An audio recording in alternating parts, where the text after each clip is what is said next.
IPL এর মাধ্যমেই রশিদ খান আজ বিশ্বব্যাপী বেশ পরিচিত, জনপ্রিয় বল হাতে নিজের কৃতিত্ব দেখানোর জন্যেও। কিন্তু এবারের আইপিএল যেন ছিল আফগান ক্রিকেটের পোস্টার বয়ের জন্য বেশ লজ্জার, হতাশার এবং দুঃস্বপ্নের মতোই। অন্তত রশিদ খানের পরিসংখ্যান বলছে সেই কথাই। তবে লজ্জার বাকি যেন ছিল আরও, সেটাই করে বসলেন গত ম্যাচে।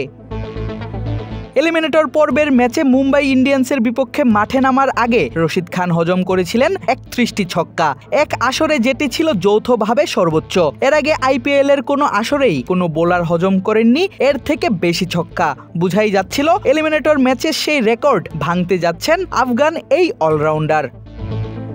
হলোও তাই। ম্যাচের নবম ওভারের চতুর্থ বলে রশিদকে ডিপ ব্যাকওয়ার্ড অঞ্চল দিয়ে ছক্কা হাঁকান মুম্বাই ওপেনার রোহিত শর্মা। হিটম্যান স্পর্শ করেন ৭,০০০ ব্যক্তিগত আইপিএল রানের মাইলফলক। টুর্নামেন্টে নিজের ৩০০তম ছক্কাও হাঁকান এই ব্যাটার। আর এতেই কপাল পুড়ে রশিদ খানের। চলতি আইপিএল আসরে ৩২তম ছক্কা হজম করেন এই স্পিনার। এত পরিমাণ ছক্কা এর আগে হজম করেননি অন্য কোনো বোলার। ওয়ালটন আবারও মিলিয়নিয়ার অফারে ওয়ালটন ফ্রিজ কিনে আপনিও হয়ে যেতে পারেন মিলিয়নিয়ার।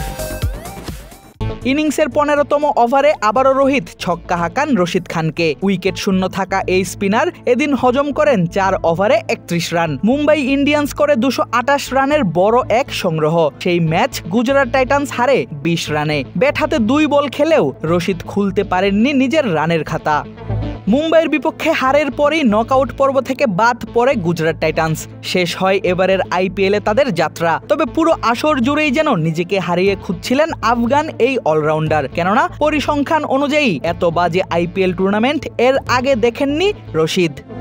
আইপিএলে এখন অব্দি ৯ আসর খেলেছেন রশিদ খান। প্রথমে সানরাইজার্স হায়দ্রাবাদ এবং পরবর্তীতে গুজরাট টাইটান্সের হয়ে খেলা এই অলরাউন্ডার প্রায় প্রতি আসরেই উইকেট নিয়েছেন ম্যাচের থেকে বেশি। নির্দিষ্ট করে বলতে গেলে ১৩৬ ম্যাচে ১৫৮ উইকেট।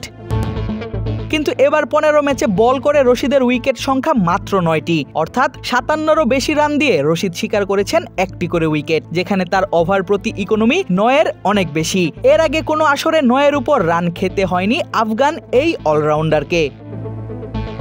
ব্যাট হাতেও করতে পারেননি বিশেষ কিছু। ৮ ইনিংসে করেছেন মাত্র ৪০ রান। ইনিংস প্রতি গড় মাত্র ৮। নিশ্চিতভাবেই এমন আসর ভুলে যেতে চাইবেন রশিদ খান। ভুলে যেতে চাইবেন ছক্কা হাঁকানোর লজ্জার এই রেকর্ডও। পরবর্তী আসরে নিশ্চয়ই আরও শক্তিশালী হয়েই ফিরে আসতে চাইবেন টাইটান্স জার্সিতে।